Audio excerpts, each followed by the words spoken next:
बच्चों आज second lecture होगा करंट इलेक्ट्रिसिटी का। पीछे का एक थोड़ा सा क्विक रिवीजन, छोटा सा चीज डिस्कस कर लेते हैं। करंट डेंसिटी डिफाइन था current crossing per unit area, और नाम से ही पता है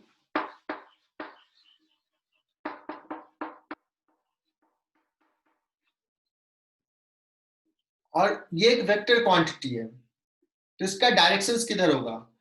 तो अगर ये एरिया डिस्कस कर रहे हैं, क्रॉस सेक्शन एरिया, सपोज ये डीए लिया, छोटा सा एरिया, और इस डायरेक्शन में करंट है, क्योंकि छोटा सा एरिया लिया तो करंट डी आई छोटा सा है, तो डी आई अपॉन डी एस लिखेंगे, है ना। एक्चुअली अगर तुम एरिया ये लिए होते, एरिया ऐसा लिया होता, ऐसा, जबकि while charge is still crossing, charge इसी डायरेक्शन में क्रॉस कर रहा है, इन दैट केस हम लोग अगर कहें कि जे का डायरेक्शन किधर होगा, तो जे का डायरेक्शन इधर ही होगा,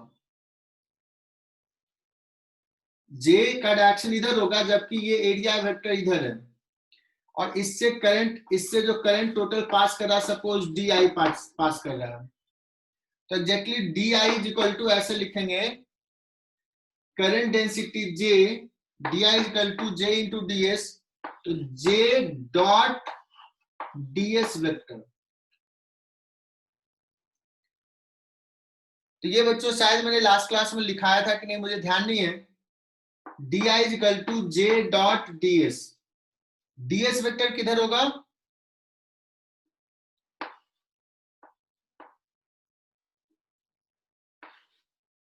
डीएस वेक्टर जो होगा वो एरिया के परपेंडिकुलर। अगर कोई भी बड़ा सा एरिया लेना है तो फिर टोटल करंट निकालना है, तो डी आई का integration that is equal to J dot DS का इंटीग्रेशन।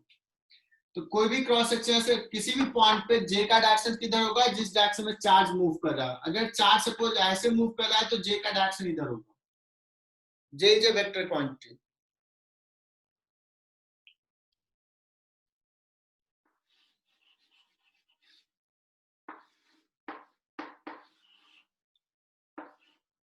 ओम्स लॉ क्या है कि अगर इसके बीच में पोटेंशियल डिफरेंस V अप्लाई किया, दैट मींस यहाँ का पोटेंशियल 0, यहाँ का potential V, difference is V, resistance is R, तो इसमें करंट कितना होगा, I is equal to V by R, या V is equal to I into R। ये होता है फॉर्मूला ओम्स लॉ,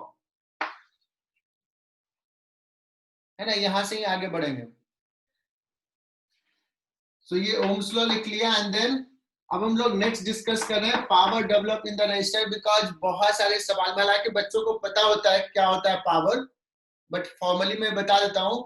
सीट में बहुत सारे सवाल इस पे शुरुआत में ही है, इसलिए मैं ये पहले बता रहा हूं। Power develop in a resistor, अगर रजिस्टर से कोई करंट जा रहा है, so there will be some heat energy develop here. तो कितना हीट एनर्जी डेवलप हो रहा होगा वो हम लोग डिस्कस करेंगे, ठीक है ना। तो देखो यहाँ इसके बीच का पोटेंशियल डिफरेंस कितना है, V। अगर Q चार्ज यहां से यहां गया, Q चार्ज इधर से इधर जाएगा, तो पोटेंशियल एनर्जी कम होगा, है ना। चार्ज अपने आप हाई पोटेंशियल से लो पोटेंशियल में जाएगा, तो पोटेंशियल एनर्जी डिक्रीज होगा, तो वो डिक्रीज पोटेंशियल एनर्जी कहाँ गया, तो वो एनर्जी एग्जैक्टली रजिस्टर में एज ए हीट डेवलप होगा। क्लियर ये कॉन्सेप्ट। सो मान लो अगर Q चार्ज गया है और V पोटेंशियल डिफरेंस है, तो पोटेंशियल एनर्जी डेवलप हुआ है, ये डेल्टा Q लिख लेता हूं, डेल्टा U। पोटेंशियल एनर्जी में चेंज इतना हुआ, डिक्रीज हुआ exactly,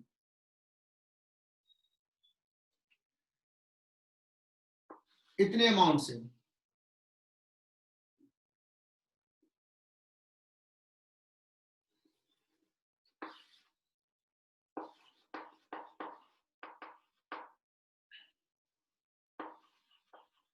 decreases by this amount, ना कि माइनस लिखना चाहिए, लेकिन ये पोटेंशियल डिफरेंस भी निगेटिव है, हाई से लो गया। तो ये जो डिक्रीज हुआ है वो कहा गया है, हीट में डेवलप हुआ है। तो अगर मैं पूछूं कि कितना पोटेंशियल एनर्जी डिक्रीज हो रहा है पर सेकेंड, ऐसे लिख लोगे delta U by delta T, that is equal to delta Q by delta T into V. और ये जो डिक्रीज होगा यही पावर जनरेट होगा।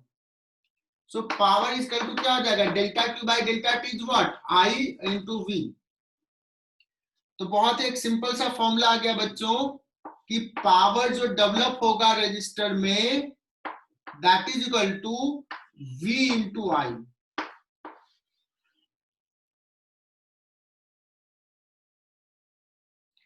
मैं बता रहा हूं, इससे ऐसे चार्ज जा रहा है तो पोटेंशियल एनर्जी कम हो रहा है, वो पोटेंशियल एनर्जी इसमें हीट एनर्जी में डेवलप हो रहा है। तो कितना हीट एनर्जी जनरेट कर रहा है, तो इतना।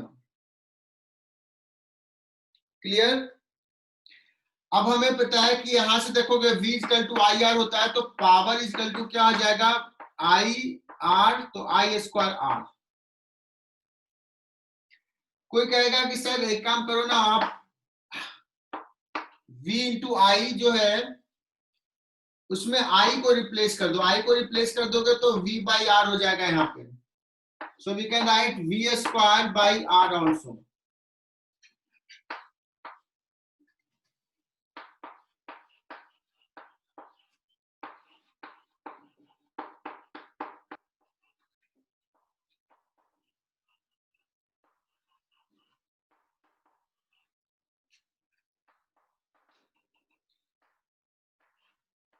V इंटू आई लिखो या V स्क्वायर बाई आर लिखो या आई स्क्वायर आर लिखो,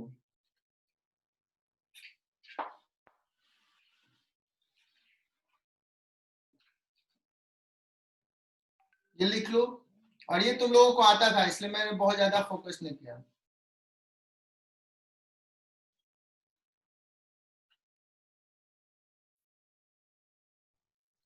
इसमें कोई मैकेनिज्म पूछना चाहे सर, ये एनर्जी, हीट एनर्जी कैसे डेवलप हो रहा है ना? तो मैं बताता हूं कि जैसे इलेक्ट्रिक फील्ड इसमें कैसे सेट हुआ इधर, है ना? हालांकि हम लोग करंट इधर है तो इलेक्ट्रॉन्स इधर मूव कर रहा है, बट समझाने के लिए मैं कहता हूं कि पॉजिटिव चार्ज इधर मूव कर रहा है, जो भी चार्ज कैरियर है। अब अगर पॉजिटिव चार्ज इधर मूव करता तो इलेक्ट्रिक फील्ड इस पॉजिटिव चार्ज को इधर एक्सलेट करता, बट एक्चुअली में इलेक्ट्रॉन्स इधर एक्सलेट हो रहा है। सो यहां से यहां जब इलेक्ट्रॉन्स आ रहा है तो इलेक्ट्रॉन्स का वेलोसिटी बढ़ नहीं रहा है, इलेक्ट्रिक फील्ड उस पर वर्क कर रहा है इलेक्ट्रॉन्स पे, बट उसका स्पीड इंक्रीज नहीं हो रहा है। क्यों नहीं हो रहा है ओवरऑल? बिकॉज इसमें कोलिजन्स हो रहे हैं, और ओवरऑल मुझे क्या दिखता है कि वो वीडी से इधर ड्रिफ्ट हो रहा है, वीडी ड्रिफ्ट वेलोसिटी। तो ये जो वर्क कर रहा है इलेक्ट्रिक फील्ड इलेक्ट्रॉन्स पे, वो स्पीड थोड़ा बढ़ाया, बट कोलिजन्स के बाद फिर रैंडम कोलिजन्स होंगे और नेट वेलोसिटी जो होगा वो वीडी से आएगा, कांस्टेंट वेलोसिटी से आएगा। दैट मींस इलेक्ट्रिक फील्ड का वर्क डन एक्चुअली कोलिजन्स में लॉस हुआ, कोलिजन्स हुआ एटम से, तो उस एटम को सप्लाई कर दिया, एटम्स को एनर्जी गया, तो atoms started vibrating with the greater amplitude. उसी को हम लोग कहेंगे कि उस बॉडी का टेम्परेचर बढ़ गया। तो जो इलेक्ट्रॉन्स का कोलिजन्स होता है उसी से वही मैकेनिज्म है कि उसमें हीट डेवलप हो जाता है। इलेक्ट्रिक फील्ड इलेक्ट्रॉन्स को एनर्जी सप्लाई किया, इलेक्ट्रॉन्स कोलिजन से एनर्जी आयंस को लैटिस में दे दिया, और हम लोग कहते हैं बॉडी का टेम्परेचर बढ़ गया। आई होप कि ये क्लियर है। पावर का ये 3 फॉर्मूला, कोई रट्टा मारने की जरूरत नहीं है, जब जैसा जरूरत हो वो फॉर्मूला अप्लाई करेंगे, है ना? एक और कॉन्सेप्ट अभी डिस्कस कर लेते हैं, जनरली मैं बाद में करता हूं, रेटिंग ऑफ बल्ब।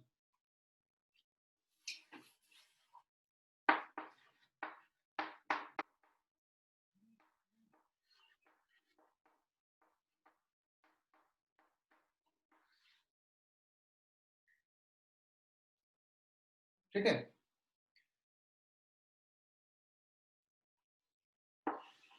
हालांकि अब ऐसा बल्ब तुम्हें दिखता नहीं है,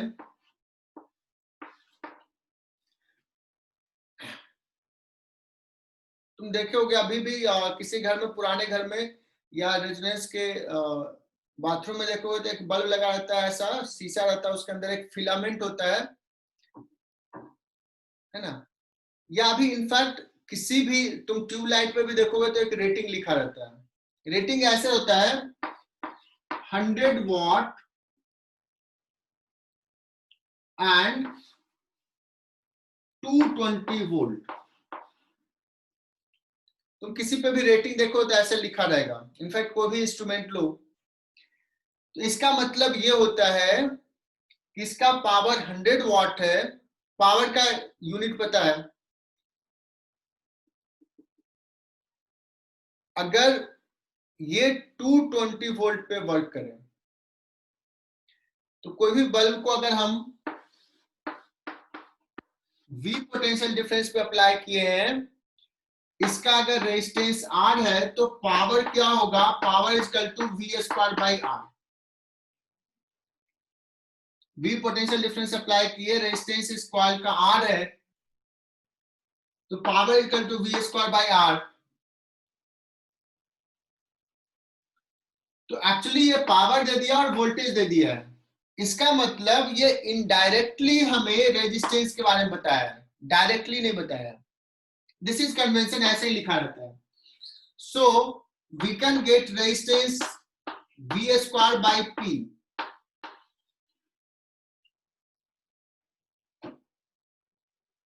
ओके, लेकिन अगर ये बल्ब को, इसी बल्ब को जिसका रेटिंग ये है, मैं किसी दूसरे पोटेंशियल डिफरेंस पे अप्लाई करूं,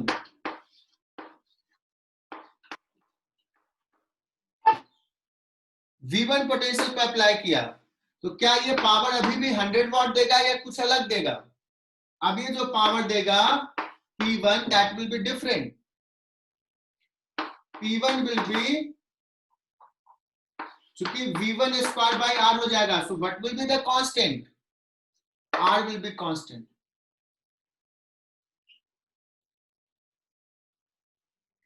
वोल्टेज चेंज हो गया तो पावर भी चेंज हो जाएगा।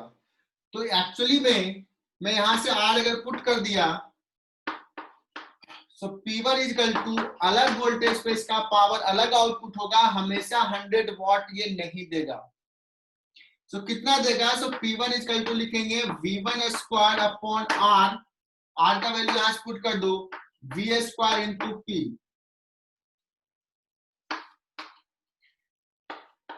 तो जो बच्चों को दिमाग नहीं लगाना तो ये फॉर्मूला याद कर ले, बट रिकमेंड मैं नहीं करता हूं, कॉन्सेप्ट याद रखो। मेडिकल बच्चे को बोलते हैं कि ये याद कर लो, लिख लो यहां तक।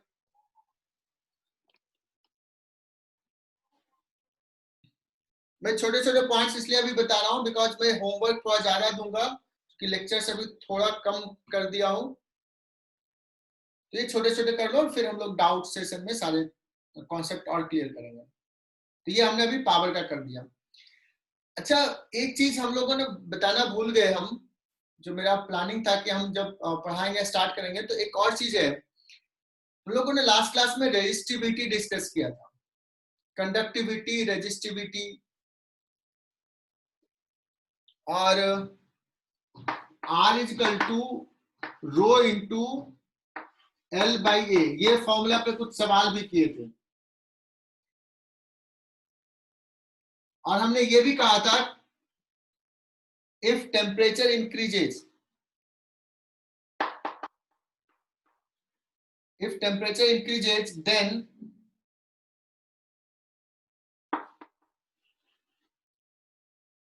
then resistivity also increases, conductivity decreases.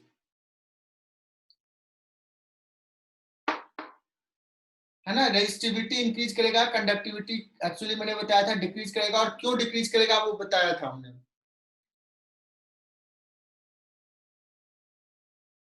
Resistivity conductivity क्यों डिक्रीज करेगा, बिकॉज कंडक्टिविटी में दो टर्म था, एक था एन और एक था टाउ, रिलैक्सेशन टाइम। तो अगर टेम्परेचर बढ़ाओगे तो ये टाउ क्या होता है, घट जाता है, कोलिजन ज्यादा फ्रीक्वेंट हो जाता है, कंडक्टिविटी डिक्रीज किया। But n number of charge carrier per unit volume that will remains fairly constant, है ना। तो कंडक्टर में नॉर्मल 20 डिग्री 25 डिग्री अगर हम लोग टेम्परेचर बढ़ाएंगे चेंज करेंगे तो ये रफली कांस्टेंट रहेगा, सिर्फ इस पर डिपेंड करेगा। बट इन सेमीकंडक्टर ये बहुत तेजी से बढ़ता है टेम्परेचर के साथ, एक्सपोनेंशियली बढ़ता है, इसलिए सेमीकंडक्टर में ये रिजल्ट उल्टा होता है। ये हमने डिस्कस किया था, यू कैन रीड एच.सी. वर्मा। सो तुम्हारा होमवर्क रहा कि एच.सी. वर्मा में जाकर के ये सेक्शंस पढ़ लोगे, उसमें एक कॉन्सेप्ट दिया सुपर कंडक्टर का भी, तो वो भी पढ़ लेना, बहुत इंपॉर्टेंट नहीं है बट पढ़ लेना। तो बच्चों रेजिस्टिविटी अगर इंक्रीज होगा तो रेजिस्टेंस भी इंक्रीज होगा। Resistivity is property of material, resistance is property of the body. जैसे कॉपर का ये रॉड लिया, कॉपर का उससे बड़ा दूसरा रॉड लिया, एक रॉड ये कॉपर का, एक रॉड ये कॉपर का है, कॉपर का ही है, सेम मटेरियल है, देखने में अलग है, मतलब बता रहा हूं सिर्फ एग्जांपल के लिए। तो दोनों की रेजिस्टिविटी सेम रहेगी बट रेजिस्टेंस दोनों का अलग होगा, बिकॉज दोनों का डायमेंशन अलग है। कुछ बच्चों बाद में ये डाउट पूछेंगे, तो rho is property of material, R is property of body.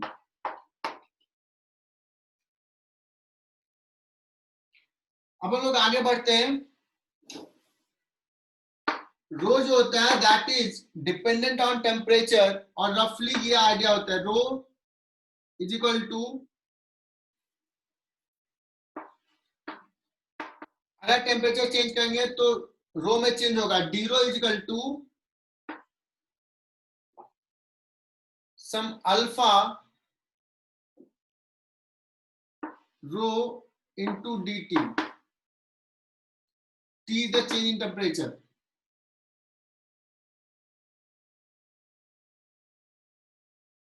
ठीक है, जैसे तुमने थर्मल एक्सपेंशन में पढ़ा था वैसा ही होगा। तो ये हो गया बेसिक। तो हम लोग इसको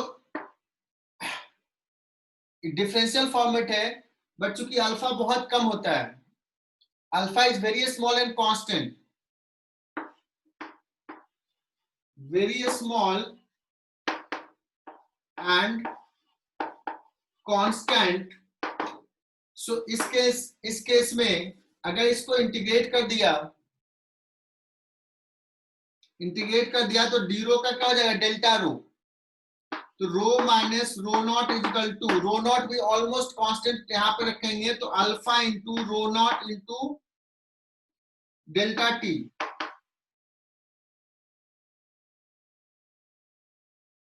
तो क्या हो जाएगा, रो इज इक्वल टू क्या हो जाएगा, rho naught 1 plus alpha delta T.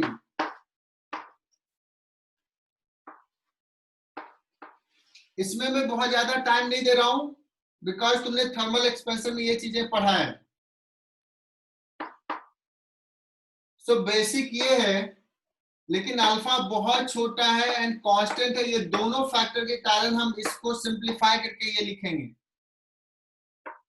जो चेंज आता है बहुत कम होता है, तो ऐसे लिखते हैं ना, rho is equal to rho naught 1 plus alpha delta T. अगर हम टेम्परेचर चेंज करते हैं तो इसका लेंथ और क्रॉस सेक्शन में भी चेंज आएगा, बट वो चेंज बहुत ही कम होता है, नेग्लेक्ट करते हैं उस चेंज को, तो इसको ऑलमोस्ट कांस्टेंट मानेंगे। तो आर भी क्या हो जाएगा, R is equal to R naught 1 plus alpha delta T. है ना।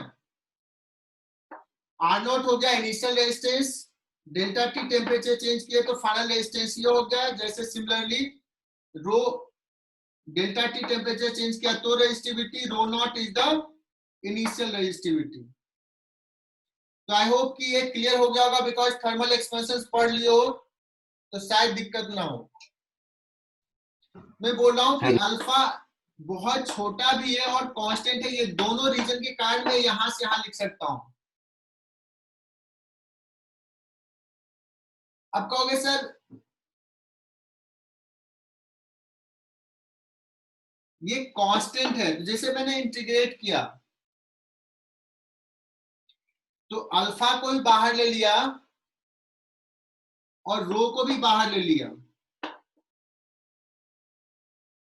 सिर्फ डी रो का ले लिया change, rho minus rho naught. यहाँ पे देखो अल्फा रो नॉट लिख लिया और डेल्टा टी लिख लिया। अगर कहते कि सर रो तो चेंज हो रहा है एक्चुअली में, तो यहाँ पे रो को आप बाहर मत लो इंटीग्रेशन से, यहां से यहां लिखने में रो को बाहर नहीं लेना चाहिए एक्चुअली। बट मैं कह रहा हूं कि रो जो है जो चेंज हुआ बहुत छोटा ही चेंज है, ये बहुत छोटा चेंज है, तो रो को ऑलमोस्ट कांस्टेंट ट्रीट कर सकते हैं। तो हमने ये सिंपल, ये अप्रोक्सीमेशन है, ओरिजिनल फॉर्मूला ये रहेगा। तो अगर कोई हाइपोथेटिकल सिचुएशन देगा जहां पे अल्फा बड़ा रहेगा, इवन कांस्टेंट भी हो, अल्फा बड़ा भी है, तो हम ऐसा नहीं लिखेंगे। तब क्या करेंगे, अल्फा अगर बड़ा है, कांस्टेंट हो बट बड़ा हो, तो डी रो बाई रो इसको इंटीग्रेट करेंगे तो ln में आ जाएगा function.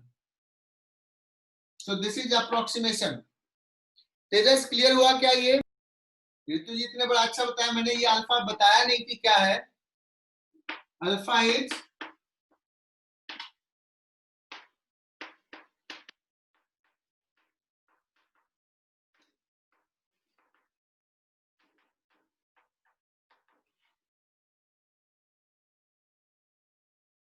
And that is very small.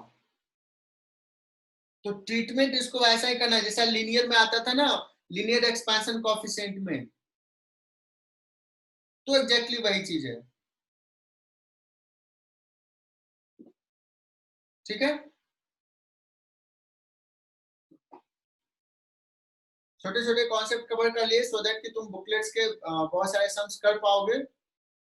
और अब हम लोग आ जाते हैं डायरेक्टली जहां पे तुम उसके बाद एंजॉय करोगे चीजों को, कि अगर बहुत सारे रजिस्टर हैं कनेक्टेड हो सीरीज में, पैरेलल में, तो इक्विवेलेंट रेजिस्टेंस कैसे लिखेंगे, है ना, कॉम्बिनेशन ऑफ रजिस्टर्स। तो हेडिंग डालो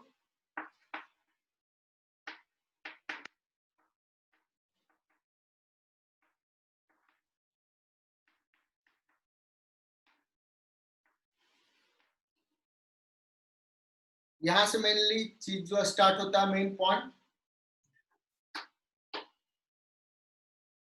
तो सबसे पहला तो सवाल ये आएगा कि ये कॉम्बिनेशन ऑफ रजिस्टर क्यों पढ़े। बच्चों अगर तुम्हारे पास, तुम लैब में जाओगे तो तुम्हारे पास रजिस्टर्स कुछ अवेलेबल होंगे। किसी ने लैब में देखा होगा रजिस्टर किस टाइप का, किस शेप का होता है, तो वहां पे कुछ स्टैंडर्ड वैल्यू के रजिस्टर अवेलेबल होंगे, जैसे 10 ओम, 50 ओम, 100 ओम, 3-4 ऐसे रहेंगे, 1000 ओम काइंड ऑफ थिंग। और एक और कॉन्सेप्ट बोल देता हूं, एक होता है रेजिस्टेंस को कैसे डिनोट करते हैं कलर कोड में। तो ये HC वर्मा दिया हुआ कलर कोड वो मैं बताऊंगा, बट कॉलेज के फैकल्टी बताते हैं उसको। पहले मैं नहीं पढ़ाता था, बट मैं तुम लोगों को पढ़ा दूंगा। वो जेई मेन के सिलेबस में, जेई एडवांस के सिलेबस में नहीं है, मेडिकल और जेई मेन में आता है कलर कोड। जैसे अलग अलग रजिस्टर अगर तुम किसी ने देखा होगा तो ब्राउन कलर्स और ये सब कलर होता है, ब्लैक कलर, रेड कलर, और सबका एक वैल्यू होता है, एक कन्वेंशन है कि उसका रेजिस्टेंस कैसे लिखते हैं। और अच्छी वर्मा से पढ़ लोगे, हार्डली 5 मिनट लगेगा, वो एक बार पढ़ लेना और फिर नेक्स्ट क्लास में मैं डिस्कस कर दूंगा तो सारा चीज क्लियर हो जाएगा। याद करा देना, मैं पढ़ा देता हूँ, पहले नहीं पढ़ाता था। मेडिकल और मेंस के लिए बहुत इंपॉर्टेंट है, एक सवाल आ जाता है और बहुत ही इजी है। एनीवे, तो हमारे पास अगर रजिस्टर अवेलेबल है बच्चों सर्टेन स्टैंडर्ड वैल्यू का, जिसे मैंने कहा 10, 50, 100, बट मुझे चाहिए 20 ओम का रेजिस्टेंस, मुझे चाहिए 5 ओम का रेजिस्टेंस, मुझे चाहिए 2 ओम का रेजिस्टेंस, अगर रिक्वायरमेंट है तो हम थोड़ी ही कंपनी को बोलेंगे यार मुझे जल्दी से 2 ओम का रेजिस्टेंस बना करके दो, नहीं, पॉसिबल नहीं है। तो क्या करेंगे, हमारे पास जो अवेलेबल रजिस्टर्स है उसी को हम ऐसे कंबाइन करें कि डिजायर्ड वैल्यू का रेजिस्टेंस मुझे मिल जाए, इसलिए हम कॉम्बिनेशन ऑफ रेजिस्टेंस पढ़ते हैं। ठीक है, जैसे अगर हमारे पास दो रजिस्टर है 10 ओम का 10 ओम का, मतलब बहुत सारे हैं, मुझे चाहिए 20 ओम रेजिस्टेंस, तो तुम लोगों को शायद पता है कि दोनों को सीरीज में कनेक्ट कर देंगे। तो दो टाइप का कॉम्बिनेशन होता है, एक को बोलते हैं सीरीज और दूसरे को बोलते हैं पैरेलल कॉम्बिनेशन। सीरीज में क्या होता है, ऐसे कनेक्टेड है, पैरेलल कैसा है,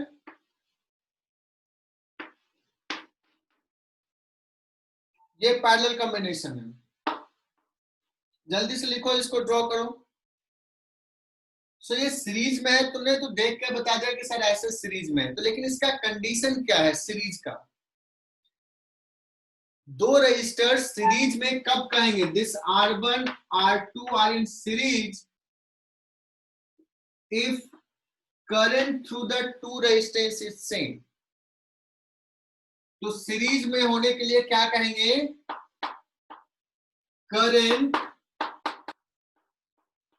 थ्रू, अगर दो रजिस्टर है the two register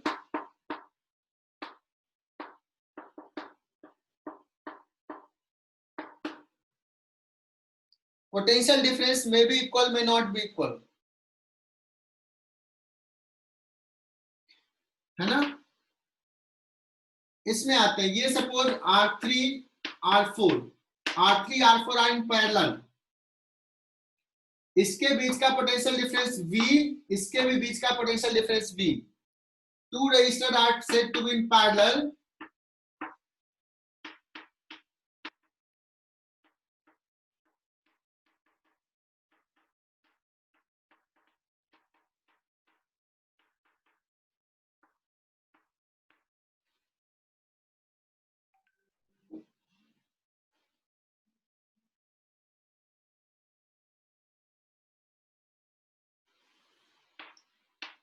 only when potential difference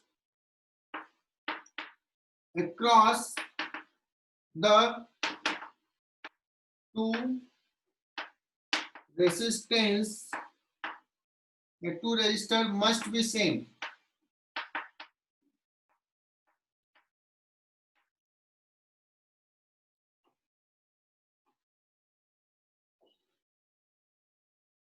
ये डायग्राम तुम लोगों ने ड्रॉ कर लिया होगा, और ये बस बच्चों का सवाल है। इसमें अगर मैं पूछूं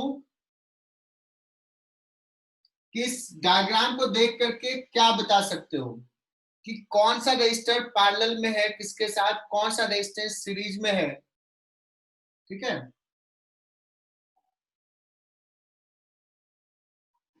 तो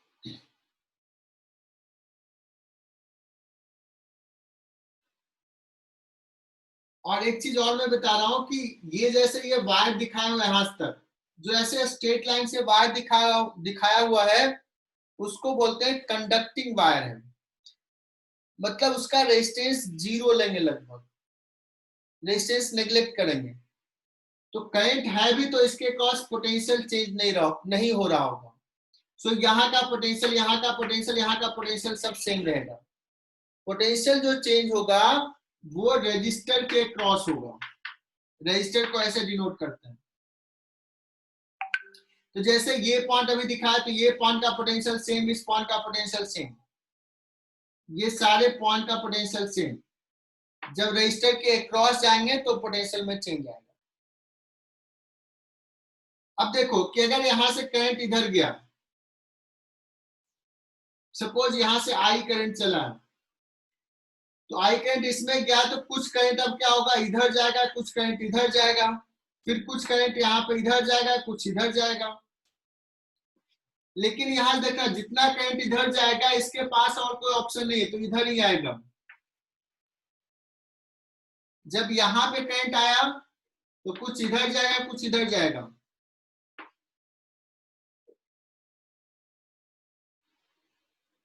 एक काम करता हूं, चलो मैं भी कनेक्ट ही कर लेता हूं। अब बताओ, इसमें से तुम बताओ कि सर कौन सा दो रेजिस्टेंस तुम्हें सीरीज में दिख रहा है इस सवाल में। Which two resistors are connected in series? किससे मैं पूछूं? R2 R3 R2 और R3। देखो R2 और R3 सीरीज में, इतना कॉन्फिडेंस के साथ कर सकते हैं सर। R1 R6 और R5 भी। R1 R6 और R5। R1 R6 और R5 सीरीज में है, ये गलत स्टेटमेंट है। क्यों गलत स्टेटमेंट है? कि जितना करंट इधर गया, ये सेम करंट कहां इधर जा रहा है, कुछ तो इधर चला गया। अगर ये रजिस्टर ऐसे डिस्कनेक्टेड होता, ये वायर यहां नहीं होता, ऐसे स्विच को ओपन करके रखते, है ना, तो इसमें आएगा तो वही करंट ऐसे ऐसे चला जाएगा। तब हम कहते हैं कि ये और ये सीरीज में। क्लियर? और फिर वही करंट इधर होता। लेकिन ये जो statement R1 R6 R5 in series, that is wrong. तो सिर्फ कहेंगे कि R2 and R3 are in series. Parallel कहां कहां दिख रहा है? कौन सा दो रेजिस्टर तुम्हें दिख रहा है पैरेलल में?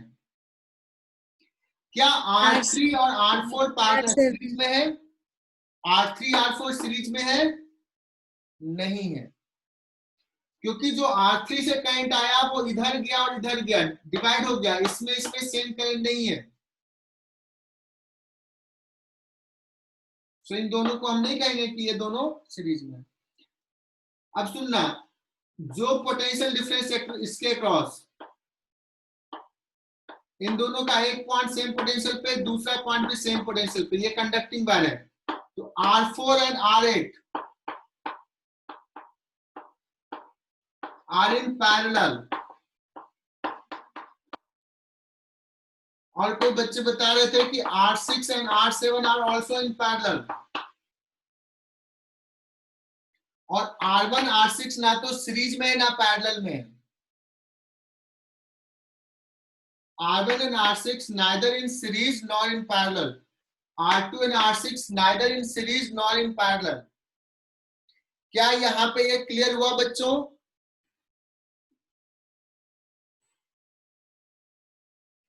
बच्चों सीरीज कॉम्बिनेशंस बहुत क्विकली मैं डिस्कस कर रहा हूं कि दो रजिस्टर सीरीज में कनेक्टेड है। बच्चों दिक्कत होगा तो बताना, मैं थोड़ा सा फास्ट चलूंगा, बिकॉज ये 9th क्लास में 10th क्लास में पढ़ लियो, 10th में शायद। ये V पोटेंशियल डिफरेंस अप्लाई किया, इसके cross V1 equal to IR1, इसके cross V2 IR2 Ohm's law से। ये हो गया। अगर इस दो रजिस्टर के जगह पे, इस दो रजिस्टर जितना करंट ड्रॉ कर रहा है, इससे एक ही रजिस्टर अगर लगाते तो उस रेजिस्टेंस का वैल्यू कितना होता है कि सेम करंट ड्रॉ करता? तो उस केस में मैं लिखता V equal to I, same current यही, इंटू R इक्विवेलेंट।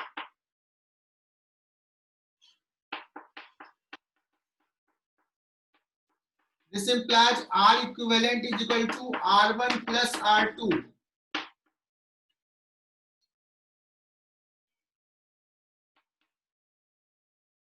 अगर ये 3 होता, 4 होता तो भी हम लोग सीरीज में होता तो क्या लिख लेते? R equivalent is equal to summation of I by from 1 to n. Do you have any problem in this?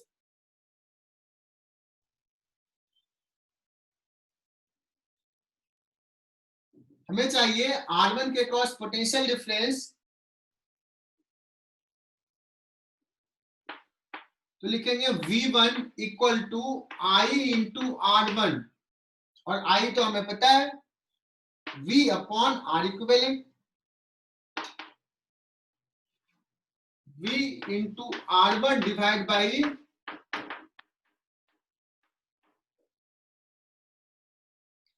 बच्चों क्या फॉर्मूला बन गया तुम्हारा, ये याद रख लेना है, बहुत ही आसान है बट याद रखना है, फ्रीक्वेंट यूज में आता है ये।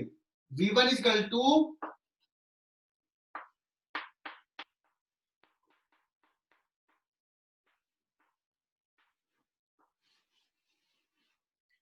And you can see R1 के क्रॉस पोटेंशियल डिफरेंस लिखा है तो यहां भी R1 आया है,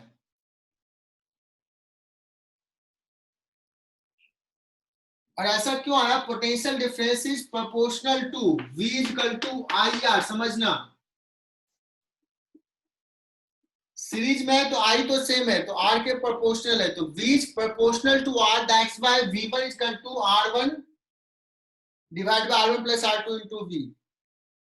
अगर V2 पूछा होता तो लिख लेते आराम से, V2 इक्वल टू क्या हो जाता, R2 divide by R1 plus R2 into V।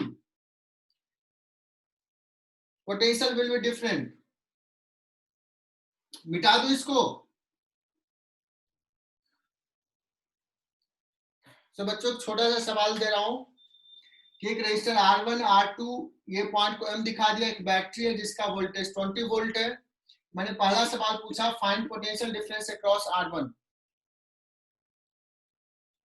R1 के क्रॉस पोटेंशियल डिफरेंस कितना है, current will flow like this, ऐसे जाएगा। R1 के क्रॉस पोटेंशियल डिफरेंस क्या कहोगे, R1 divide by R1 plus R2 into V। V हो गया 20 वोल्ट, R1 कितना है 4 upon 4 plus 6 that is equal to 8 volt.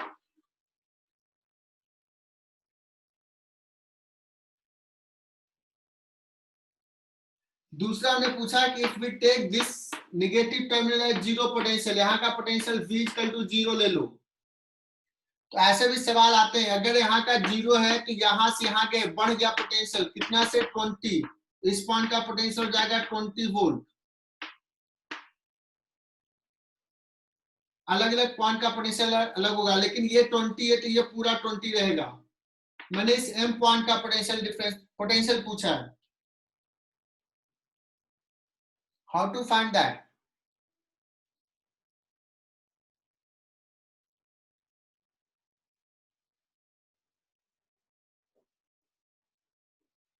ठीक है, तो एक तरीका तो ये होगा कि सर यहाँ का 0 है, यहाँ का 20, यहाँ का 20, R1 के क्रॉस पोटेंशियल डिफरेंस निकाल लिया 8, तो यहाँ का 20 करंट इधर जाएगा, current will flow from high to low potential,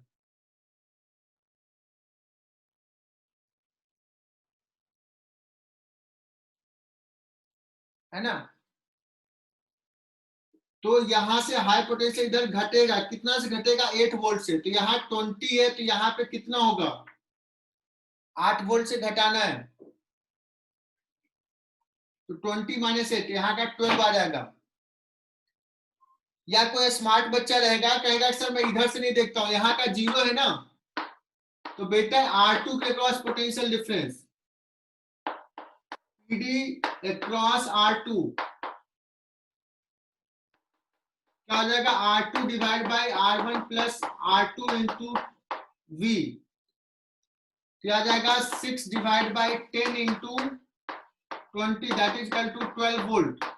इसके क्रॉस 12 है, तो ये थोड़ा आसान होगा कि यहाँ 0 है तो यहाँ पे 12 होगा, किसी भी तरीके से बता दो।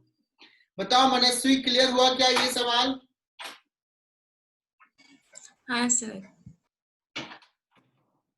ओके, तो चलो एक बहुत बढ़िया फीडबैक आ गया है कि सर आप बहुत फास्ट पढ़ा रहे हो, नहीं समझ में आ रहा है। श्रेयस मैं स्लो हो जाता हूं, एकदम सही तुमने बताया।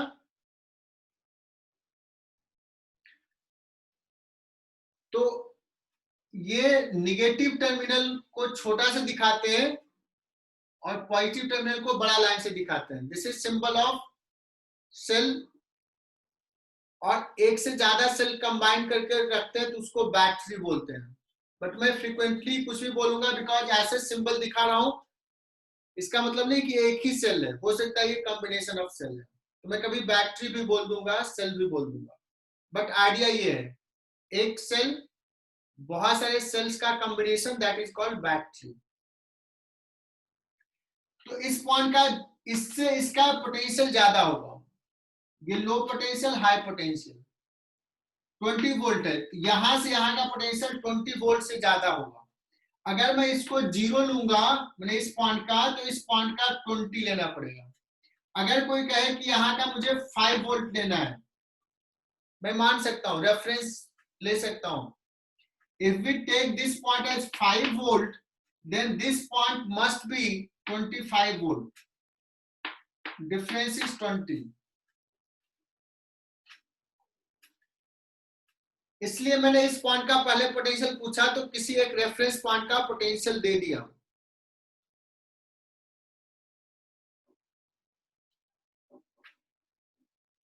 अब मुझे एम पॉइंट का पोटेंशियल चाहिए था, मैंने क्या किया, पोटेंशियल डिफरेंस अक्रॉस R2 निकाला। तो R2 के क्रॉस पोटेंशियल डिफरेंस क्या होगा, फॉर्मूला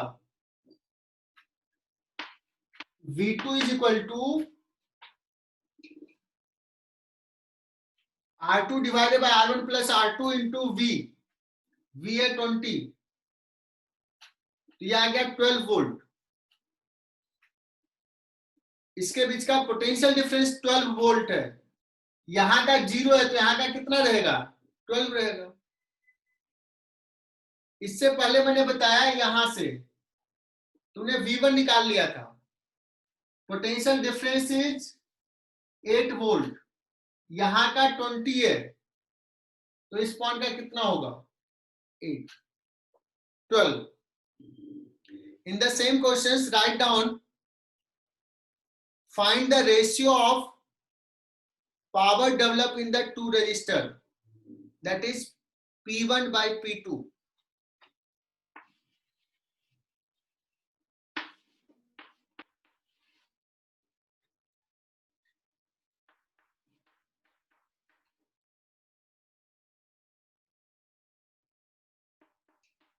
तीसरा सवाल है ना, 2 सवाल ऑलरेडी पूछ चुके थे। ये V इक्वल टू 20 वोल्ट दिया था।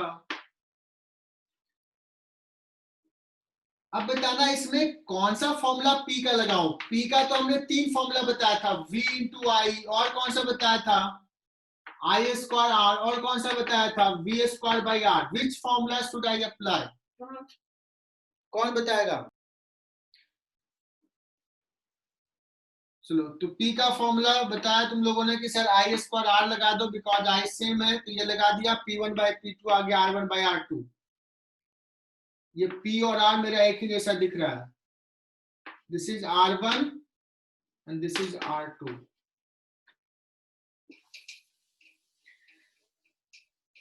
बच्चों नेक्स्ट कॉन्सेप्ट है पैरेलल। नहीं, एक और सवाल ले लेते हैं, उसके बाद पैरेलल में आते हैं। एक और सवाल,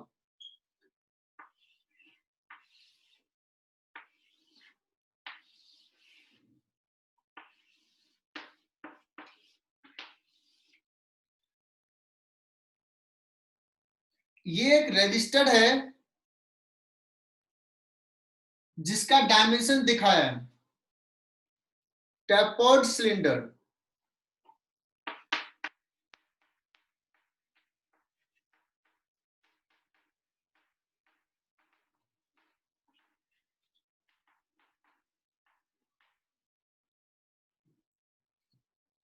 इसका रेजिस्टिविटी रो है,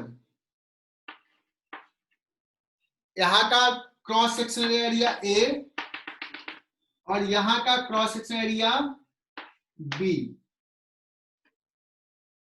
और मुझे इसका रेजिस्टेंस निकालना है, किसका रेजिस्टेंस कितना है, what is the resistance of this.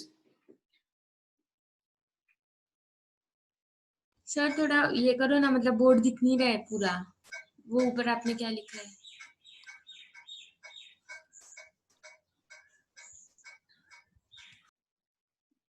इसका रेजिस्टेंस निकालना है, रेजिस्टिविटी दे दिया, तो तुमको अगर सर एक का छोटा सा सवाल पूछ रहे हो, R इक्वल टू होता है रो इंटू L बाई ए, इसका लेंथ ये दिया हुआ है L ए, रो दिया हुआ, L दिया हुआ है ए, क्रॉस सेक्शन एरिया कौन सा लेंगे, ये ले कौन सा लेंगे, कंटिन्यूअस चेंज हो रहा है। तो अब तुम्हें समझ में आया कि ये आसान सवाल नहीं है, बहुत ही बेसिक सवाल है।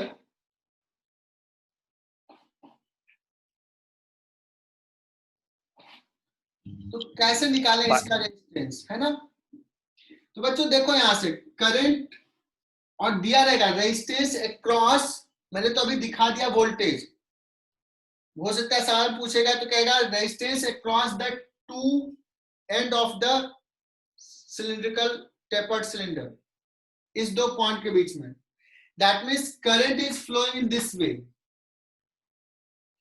तो इसको हम समझ सकते हैं बच्चों की ये बहुत सारे रजिस्टर्ड है, ऐसे ऐसे देखो दिखा रहा हूं मैं, एक ऐसे डिस्क ले लो, यहां से स्मॉल एल लेंथ पे डीएल लेंथ का, या एक्स डीएक्स ले सकते हो।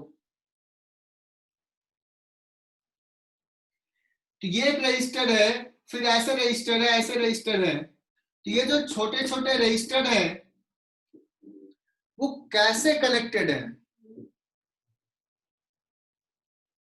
कैसे कनेक्टेड है, सीरीज में या पैरेलल में,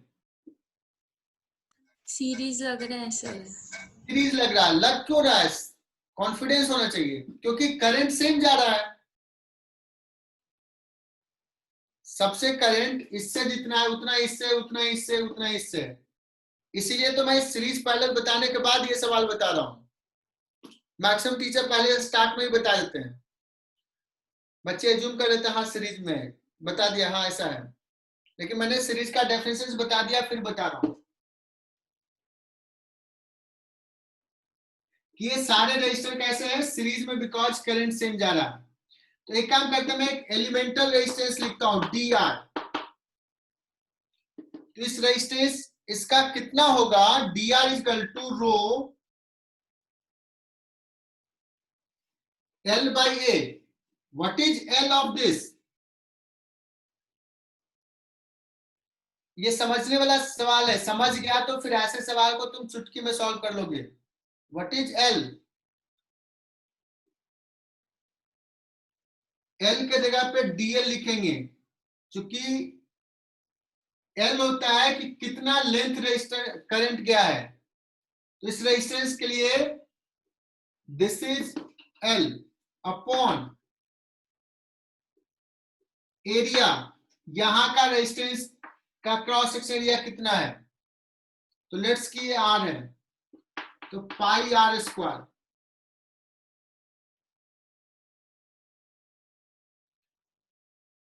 और ऐसे ऐसे जितने भी रजिस्टर हैं सीरीज में कनेक्टेड है, तो अभी मैंने लिखा था सीरीज में क्या होता है, R1 plus R2 plus R3 plus so on, summation of RI, that means यहां पे हो जाएगा summation of DR, DR1 plus DR2। बताओ ये क्लियर हुआ कि नहीं, मनस्वी बताओ समझा कि नहीं, समझ गया सर। आदित्य सूर्यवंशी, हाँ सर समझ गया।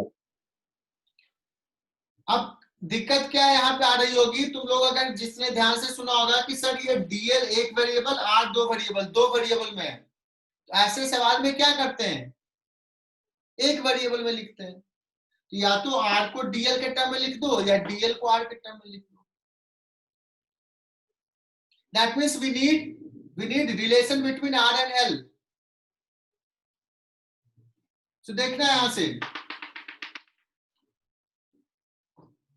ज्योमेट्री में दिया हुआ है क्या है, ये देखो ये आर है, तो ये डिस्टेंस हो जाएगा R minus A, because this is A, this is A, this distance is B minus A. तो अब ये दो ट्रायंगल कंसीडर करो बच्चों, बड़ा वाला और ये छोटा वाला, थीटा, या तो सिमिलर ट्रायंगल लिखो या लिखो tan theta is equal to, यहां पे कहेंगे r minus A upon L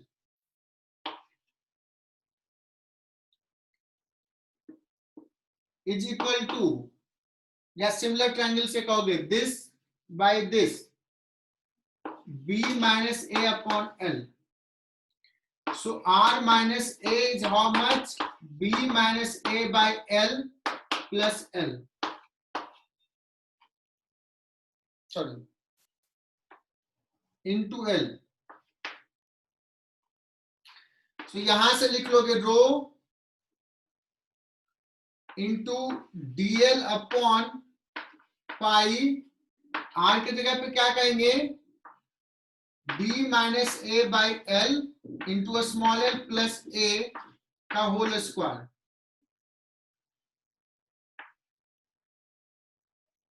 इसका इंटीग्रेशन जल्दी से सॉल्व करो, आता होगा तुम्हें इंटीग्रेशन. कितना आ रहा है answer? Next is parallel combination.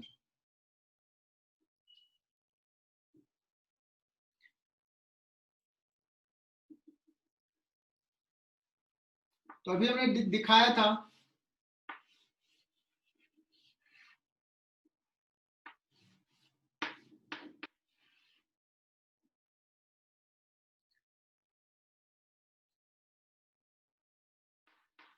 R1 R2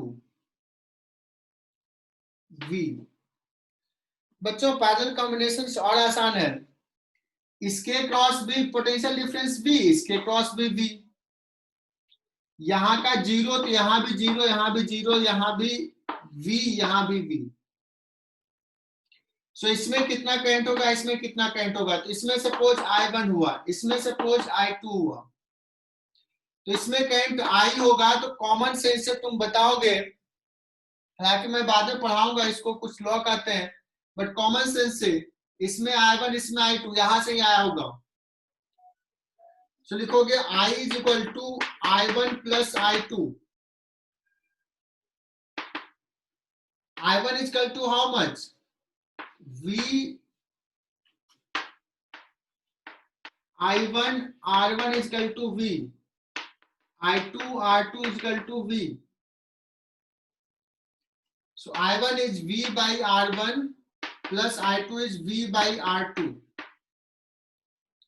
अगर कहा जाए कि हम यही लगाते बट एक रेजिस्टेंस रखते और सेम बैटरी अप्लाई करता, कनेक्ट करता, और ये उतना ही करंट दे, तो ये R इक्विवेलेंट कितना हो?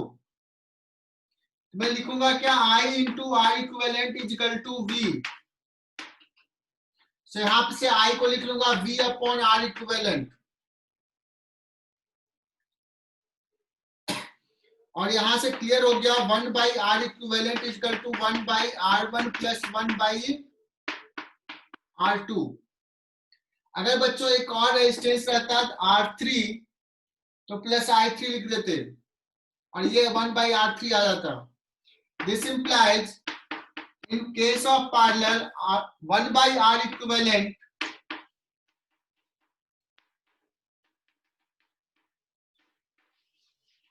फिर से श्रेयस बोलेगा सर फास्ट फिर से जा रहे हो. श्रेयस इतना लिख लो, और कोई दिक्कत है तो बताना, मैं रुक रहा हूं.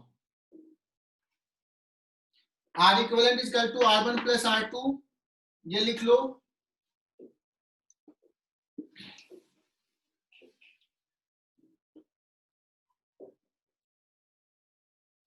अब एक चीज देखना,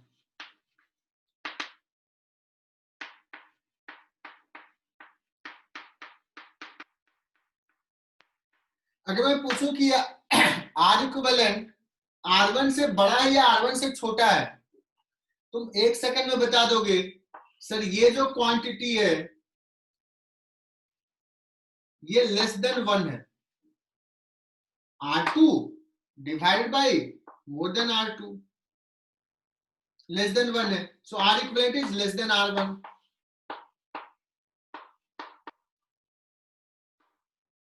अगर मैं पूछूं बताओ R2 से कैसा है, और इसलिए बता दोगे सर R2 से भी छोटा है, R1 से भी छोटा एज वेल एज R2 से भी छोटा, दोनों से छोटा है।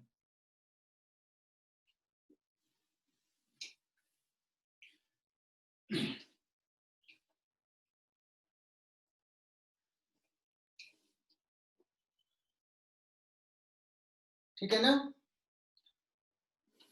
और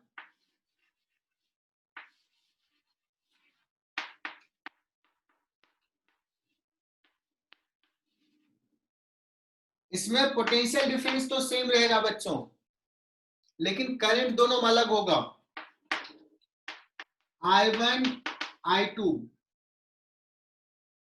इसमें करंट है I।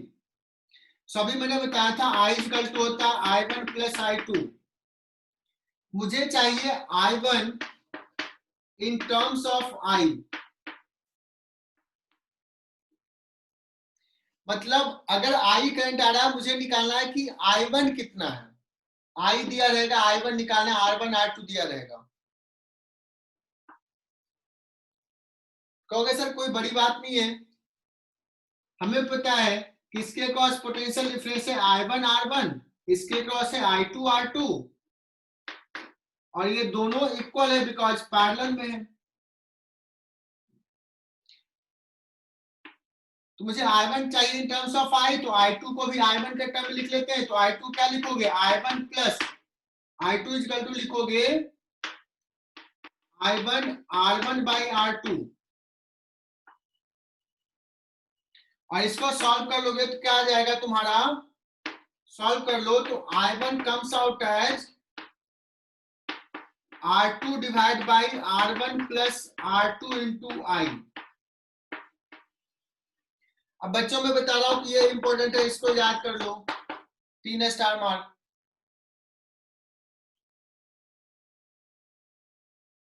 बट मुझे पता है याद नहीं रहता तुम लोगों को, क्यों नहीं याद रहता है, बिकॉज अभी अभी तुमने पढ़ा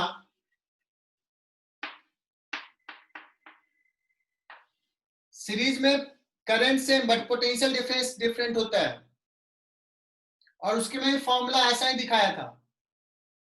तुम क्या करते हो, बाद में कंफ्यूज हो जाते हो कि कैसे लिखें।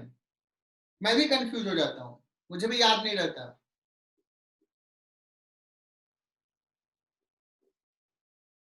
तो इसमें मैंने V1 इक्वल टू लिखा था R1 divide by R1 plus R2 into V। मतलब पोटेंशियल जो सीरीज में डिवाइड होगा वो रेजिस्टेंस के प्रोपोर्शनल होगा, बट करंट जो पैरेलल में डिवीजन होगा वो रेजिस्टेंस के इनवर्सली प्रोपोर्शनल होगा। बिकॉज मैं I1 कर रहा हूं फर्स्ट में करंट, तो यहाँ रेजिस्टेंस R2 आ रहा है, मतलब कह सकते हैं रेजिस्टेंस के इनवर्सली प्रोपोर्शनल है। हालांकि कॉमन सेंस से देखोगे तो ऐसा इनवर्सली होगा, क्योंकि अगर रेजिस्टेंस ज्यादा होगा तो करंट कम जाएगा, करंट कम तो रेजिस्टेंस ज्यादा, सॉरी रेजिस्टेंस कम तो करंट ज्यादा। एक तो सेंस में बैठा लो, और दूसरा ये फॉर्मूला तो पता ही है।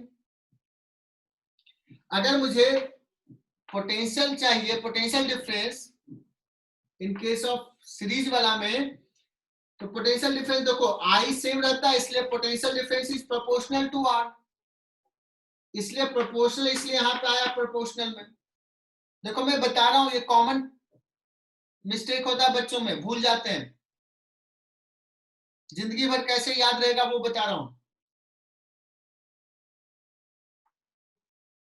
V equal to I R, I same होता है सीरीज में, इसलिए R के प्रोपोर्शनल। यहाँ पे V equal to I R, but मुझे I का डिवीजन चाहिए, तो I इक्वल टू क्या हो जाएगा, V बाई R। पैरेलल में V सेम होता है, तो current will be proportional to 1 by R, inversely proportional to R, इसलिए I1 इक्वल टू R2 आएगा। क्या आप बच्चों याद रह जाएगा ये फॉर्मूला, ये दो, मतलब टाइम नहीं लगना चाहिए, इंस्टेंट याद हो जाना चाहिए, गलत नहीं लिखना।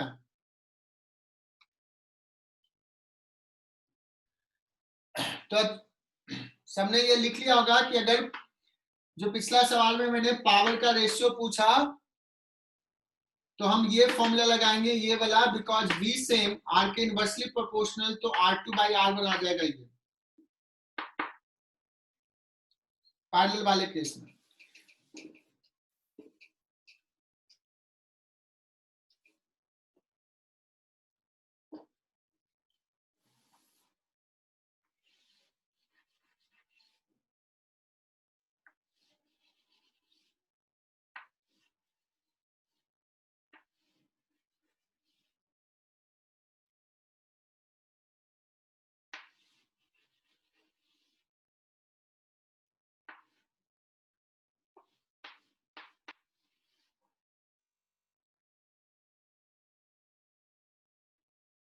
मैंने एक सवाल ले लिया बच्चों, आज सारे रेजिस्टेंस R हैं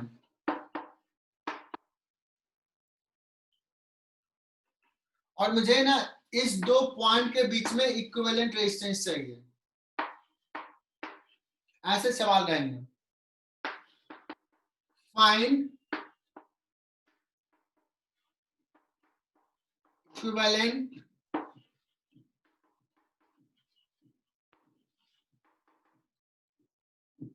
find equivalent resistance between A and B। अगर ये ज्यादा टफ लग रहा है तो मैं एक सवाल थोड़ा इजी पहले ले लेता हूं,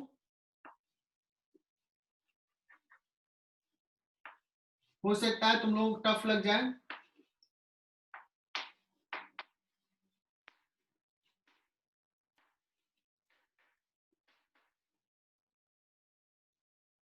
तो पहला सवाल ये करो, find equivalent resistance between A and B।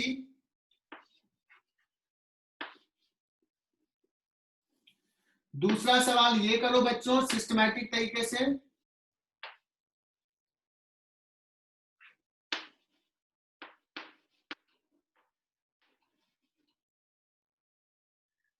दूसरा सवाल ये, तीसरा सवाल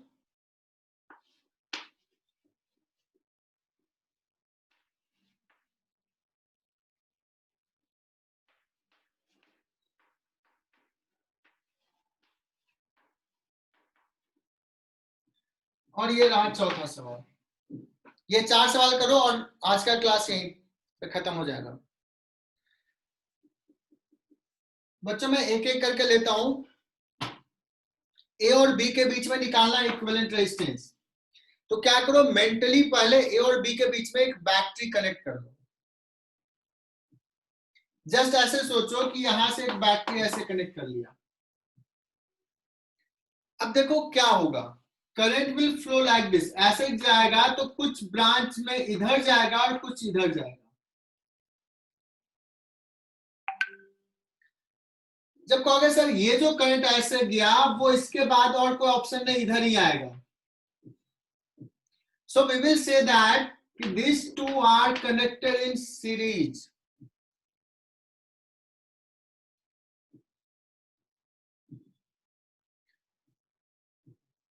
ये दोनों सीरीज में, और जब सीरीज में है तो हमें पता है क्या करेंगे, उसको एक बना लेंगे, R इक्विवेलेंट हो जाएगा 2R। So this diagram can be replaced like, ये तो R है और ये दोनों को ले लिया सीरीज में तो हो जाएगा 2R, रिड्यूस कर दिया इसको सीरीज पैरेलल से, इसको रिड्यूस कर दिया। So this is our new design, new diagram. अब देखो, अगर अब हम लोग डिस्कस करेंगे कि ये दोनों कैसे कनेक्टेड है। इसके बीच में मैंने बैटरी मेंटली कनेक्ट किया, तो इसके क्रॉस विल बी, इसके cross will be, so these two are connected in parallel, so RAB in first case is equal to R into 2R divided by R plus 2R, so 2R by 3। I hope कि बच्चों इसमें किसी को दिक्कत ना हो। Next सवाल, second सवाल ले रहा हूं। एकदम बेसिक चल रहा हूं बिकॉज ये चैप्टर के बारे में बता चुका हूं, बहुत इंपॉर्टेंट है। एकदम बेसिक से जा रहा हूं बच्चों। ए और बी के बीच में इक्विवेलेंट रेजिस्टेंस निकालना है। क्या करेंगे, मेंटली एक बैटरी कनेक्ट कर दिया। इमेजिन करो करंट ऐसे स्टार्ट हुआ, इसके पास दो ऑप्शन, कुछ इधर जाएगा कुछ इधर जाएगा। जो करंट इधर गया एक ही ऑप्शन इधर जाएगा इधर जाएगा। So this connected in series. तो ये तीनों को पहले मैं एक बना लूंगा। एक बना लिया तो क्या लिखूंगा, इसको लिखूंगा 3R। So 3R and R are parallel. So answer will be RAB. In second case, 3R into R divided by 3R plus R. 3R by 4.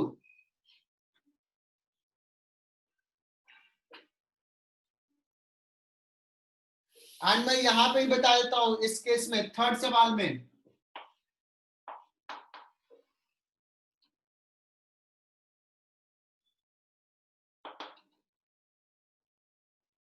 इस थर्ड सवाल में देखना, करंट ऐसे गया तो कुछ इधर जाएगा करंट, कुछ इधर जाएगा। जो इधर गया ये ऐसे जाएगा, जो इधर गया ऐसे जाएगा। This two R in series, this two R in series. फिर ये दोनों पैरेलल में। तो इसका आर इक्विवेलेंट कितना आया, किससे मैं पूछूं, अथर्व गावली। थर्ड का आर इक्विवेलेंट क्या आ रहा है बोल के बताना, या मैसेज भी कर सकते हो।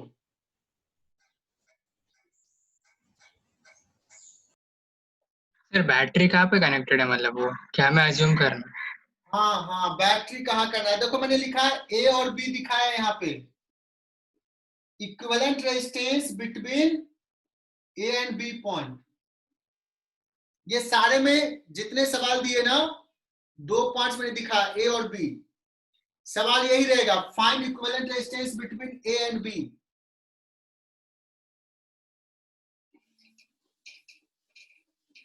One by are.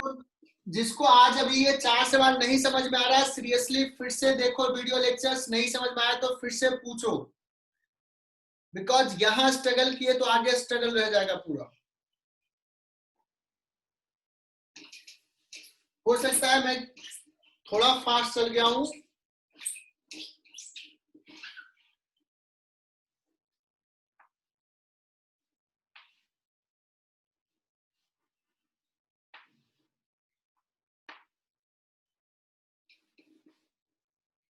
This point is A, this point is B. इसके बीच में पूछा है। One by R. तो मैंने कहा यहां से जो करंट गया कुछ इधर जाएगा कुछ इधर जाएगा। जो करंट इसमें गया यही करंट इसमें जा रहा है। This two R in series, this two R in series. तो इन दोनों को एक बना लो, ये हो जाएगा 2R। This is A point, this is B point, ये हो गया 2R। ये भी हो गया 2R। ए और बी के बीच में 2R का दो रेजिस्टेंस पैरेलल में। So R equivalent is equal to 2R into 2R divide by 4R।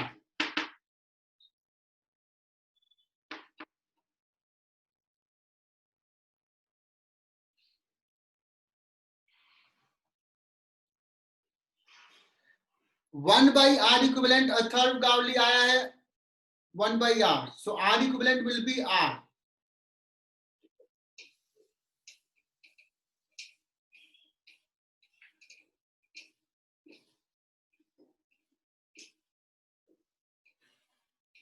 So last सवाल फोर्थ पे आ रहे हैं। अभी तक 3 सवाल में किसी को दिक्कत शायद नहीं होना चाहिए।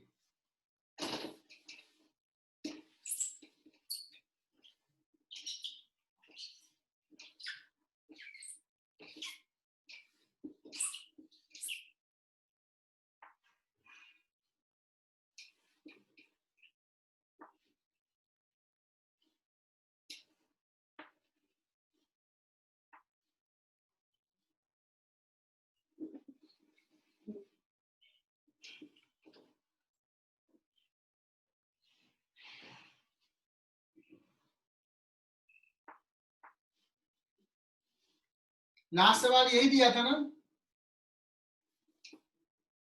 मैं भूल गया कैसा था।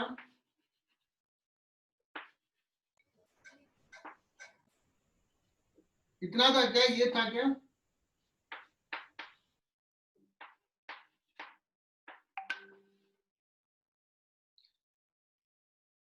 मुझे ध्यान नहीं मैंने क्या दिया। This is R, this is R, this is R, this is R, this is are.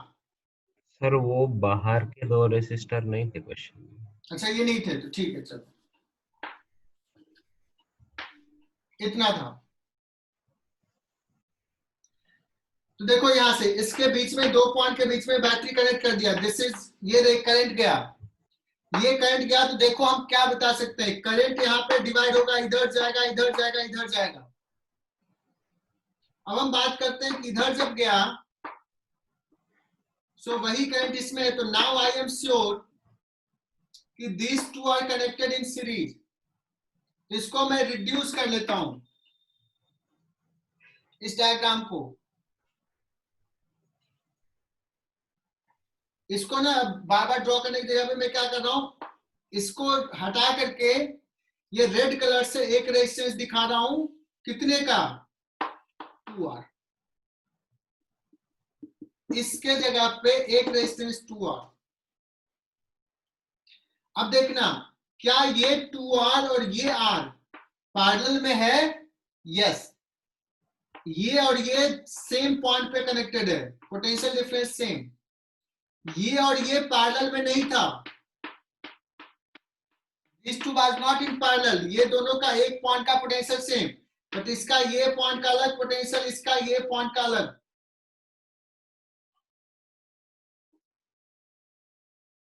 तो सारे बच्चे ध्यान दे रहे होंगे। तो इसका 2R और ये R कैसे कनेक्टेड है? पैरेलल में। तो मैं अब डायग्राम ड्रॉ कर रहा हूं, read. This is point A, 2R और R को मिला दिया,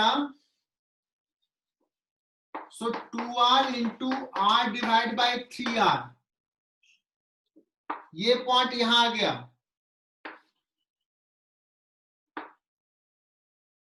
और यहां से एक ये R है,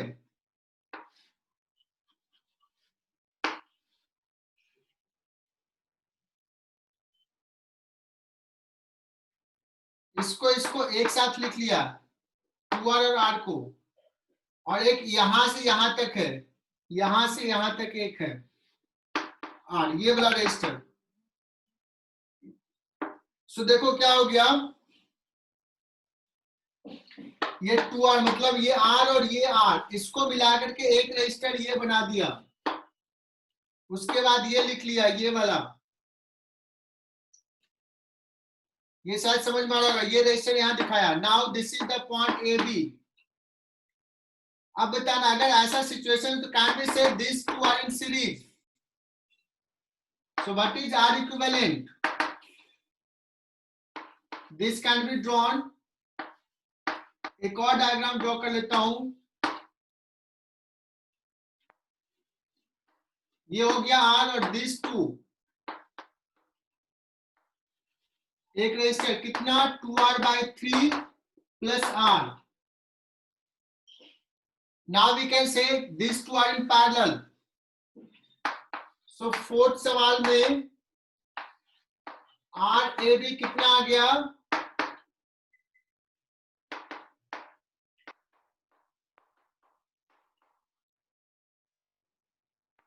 R into 5R by 3 divide by